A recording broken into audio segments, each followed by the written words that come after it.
আসসালামু আলাইকুম প্রিয় সপ্তম শ্রেণীর শিক্ষার্থীরা, আশা করি তোমরা ভালো আছো। তো তৃতীয় অধ্যায় তৃতীয় পর্বে তোমাদের সবাইকে জানাই শুভেচ্ছা এবং স্বাগতম। সাথে আছি আমি মোহাম্মদ রাজীব ফ্রম স্কিল হাট বাংলাদেশ। আজকে আমরা আলোচনা করব পাঠের নমুনা প্রশ্ন এবং সংক্ষিপ্ত প্রশ্ন নিয়ে।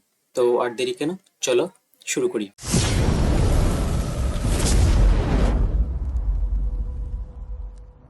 নমুনা প্রশ্ন।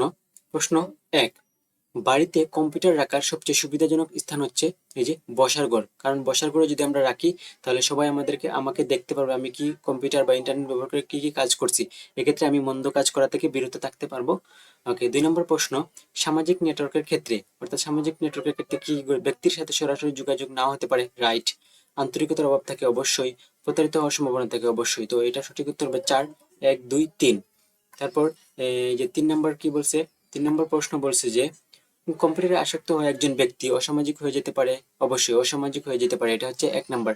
কারণ কম্পিউটার যদি সারাদিন কম্পিউটারে চালাও তাহলে সমাজে যে মানুষগুলো থাকে, পরিবারের যে মানুষগুলো থাকে তাদের সাথে আমাদের ইন্টারেক্টিভ হয় না বা ইন্টারাকশন হয় না, যার কারণে আমরা অসামাজিক হয়ে যেতে পারি। তারপর এখানে একটা উদ্দীপক আছে, উদ্দীপক পড়ে আমাদেরকে 4 এবং 5 নং প্রশ্নের উত্তর দিতে হবে। রিমুর বয়স 5, মাত্র 5 বছর, ছোট একটা বাচ্চা। ইদানিং ঘুম থেকে উঠেই সে টেলিভিশনে কার্টুন দেখতে শুরু করে, অর্থাৎ কার্টুন এডিকশন। এটা কি এক ধরনের এডিকশন। এই সময় সে বাবা মাকে বিরক্ত করে না বলে বাবা মা খুশি। বাহ, খুব। এটা বলছিলাম আগে যে ইদানিং এর বাবা মা কি করে বাচ্চাদেরকে টেলিভিশন বা কার্টুন বা মোবাইল দিয়ে দেয়, ওরা আরামসে সারা দিন পার করে দেয়। এই ক্ষেত্রে কি করতে পারে, আসলে বাবা মা হয়তো বা খুশি থাকে কিন্তু বাচ্চার ভবিষ্যৎ বা বাচ্চার মেধা বিকশিত হয় না। তো 4 নম্বর প্রশ্ন কি বলছে, রিমুর ক্ষেত্রে কার্টুন দেখাকে বলা হয় সময় কাটানো না, প্রয়োজন মেটানো না, কার্টুনে আসক্তি। এই যে কার্টুনে আসক্তি, এটা হচ্ছে 3। তারপর হচ্ছে 5 নম্বর প্রশ্ন কি, রিমুর প্রতি বাবা মার আচরণে সে, হয়তো বাবা মার যে এরকম আচরণ, বাবা মা যে খুশি মোবাইল দিয়ে, ওদেরকে বাবা মাকে আর বিরক্ত করে না, তো রিমু কি হতে পারে, অসামাজিক হয়ে পড়তে পারে অবশ্যই। তারপর শারীরিকভাবে দুর্বল হয়ে বেড়ে উঠতে পারে, অবশ্যই সামাজিক অবশ্যই দুর্বল হবে। সৃজনশীল মানুষ হিসেবে গড়ে এইটা তো অবশ্যই না। তো সঠিক উত্তর হবে 1 ও 2 অর্থাৎ 3। এখন আমরা সংক্ষিপ্ত প্রশ্নের গুলোর উত্তর দেখার চেষ্টা করব। তো এই যে প্রথম প্রশ্ন কি ছিল, যে প্রথম প্রশ্ন, ইন্টারনেট ব্যবহারের ক্ষেত্রে অনুসরণীয় 2টি নিয়ম লিখো। তার দ্বিতীয় প্রশ্ন, কম্পিউটার আসক্তি কাকে বলে, কিভাবে বোঝা যাবে কেউ কম্পিউটার আসক্ত হয়েছে। 3 নম্বর প্রশ্ন, কম্পিউটার আসক্তি থেকে বের করে আনতে করণীয় কি। 4 নম্বর প্রশ্ন, কপিরাইট কি। 5 নম্বর প্রশ্ন, ওপেন সোর্স সফটওয়্যার কাকে বলে, এর একটি সুবিধা লেখো। তো সবগুলো প্রশ্নের উত্তর এখন আমরা দেখব। এই যে প্রশ্ন 1, ইন্টারনেট ব্যবহারের ক্ষেত্রে অনুসরণীয় 2টি নিয়ম উল্লেখ করো। তো ইন্টারনেট ব্যবহারের ক্ষেত্রে অনুসরণীয় 2টি নিয়ম হলো, 1, কোনো অপরিচিত মানুষকে নিজের নাম, পরিচয়, ছবি বা পাসওয়ার্ড দেওয়া যাবে না। 2, ইন্টারনেট ব্যবহার করতে হবে আনন্দের জন্য, কারো ক্ষতি করার জন্য নয়। এবং ইন্টারনেটে কারো সাথে রূঢ়, অসংযত ও অশালীন হওয়া যাবে না। এগুলো মেনটেন করে আমরা কি ব্যবহার করব, ইন্টারনেট ব্যবহার করব। তারপর হচ্ছে প্রশ্ন 2, কম্পিউটার আসক্তি কাকে বলে, কিভাবে বোঝা যাবে কেউ কম্পিউটার আসক্ত হয়েছে। যে কম্পিউটার আসক্তি হলো কম্পিউটার বা ইন্টারনেটের অতিরিক্ত অনিয়ন্ত্রিত ব্যবহার, যা ব্যক্তি জীবনের সকল ক্ষেত্রে নেতিবাচক প্রভাব থাকা সত্ত্বেও চলতে থাকে। কিছু লক্ষণ আছে যা থেকে বোঝা যাবে ব্যক্তিটি কম্পিউটারে আসক্ত হয়েছে কি না।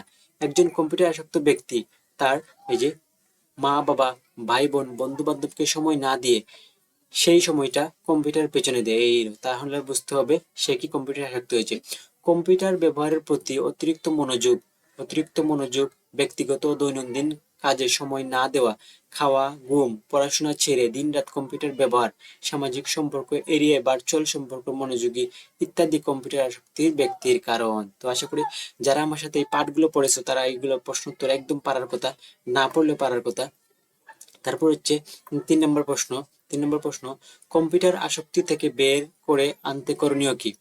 কম্পিউটার আসক্তি থেকে বের করে আনার জন্য কম্পিউটারের বাইরের জগৎ থেকেও আনন্দ পাওয়া শিখিয়ে দিতে হবে। অর্থাৎ যে ভার্চুয়াল জগতে শুধু আনন্দ না, যে আমাদের যে অফলাইন জগৎ, এখানেও কি বেশি আনন্দ, ওই যে খেলাধুলা করতে পারি আমরা, তারপর বন্ধুদের সাথে আড্ডা দিতে পারি, গল্প করতে পারি। এক্ষেত্রে সবচেয়ে সুন্দর বিষয় হচ্ছে যে খেলাধুলা, এই যে বাচ্চাদেরকে সবসময় খেলাধুলার প্রতি উৎসাহিত করতে হবে। যার আসক্তি জন্মেছে তাকে সময় ঠিক করে নিতে হবে, দিনে কতক্ষণ সে কম্পিউটার ব্যবহার করবে। শুধু তাই নয়, অন্য কোনো একটি কাজ করে তাকে কম্পিউটার ব্যবহারের সেই সময়টুকু সৎ ব্যবহার করতে হবে। মনে রাখতে হবে আমরা কম্পিউটার ব্যবহার করি, কম্পিউটার আমাদেরকে নয়। এই যে কথাটা, কম্পিউটার যেন আমাদেরকে ব্যবহার করতে না পারে। তারপরে 4 নম্বর প্রশ্ন, কপিরাইট কাকে বলে? এগুলো তো অনেকবার পড়ছি, আবার একটু পড়ে নেই। পৃথিবীর প্রতিটি দেশের সৃজনশীল সৃষ্টিকর্মের কপি বা পুনরুৎপাদন, অবৈধ ব্যবহার ইত্যাদি বন্ধের জন্য আইনের বিধান রাখা হয়। যেহেতু এই আইন কপি বা পুনরুৎপাদনের অধিকার সংরক্ষণ নিয়ে তৈরি, তাই এটিকে কপিরাইট আইন বা সংক্ষেপে কপিরাইট বলে। কপিরাইট আইন যে কথা, কপিরাইট কি একই কথা। তারপর হচ্ছে প্রশ্ন 5, ওপেন সোর্স সফটওয়্যার কাকে বলে? একটি সুবিধা লেখো। যে সফটওয়্যারের সোর্স কোড সবার জন্য উন্মুক্ত থাকে এবং যে কেউ এটি ব্যবহার, পরিবর্তন, উন্নয়ন ও বিতরণ করতে পারে তাকে ওপেন সোর্স সফটওয়্যার বলে। সুবিধা, সাধারণত ওপেন সোর্স সফটওয়্যার বিনা খরচে এবং এর নিরাপত্তা অনেক বেশি। তো এই তো ছিল তৃতীয় অধ্যায়ের সংক্ষিপ্ত এবং নমুনা প্রশ্ন নিয়ে আলোচনা। So that's it. এটা 3টি পর্বের তৃতীয় পর্বটিও শেষ হয়ে গেল। সো আশা করি তোমরা 3টি পর্ব খুব ভালোভাবে এনজয় করেছো।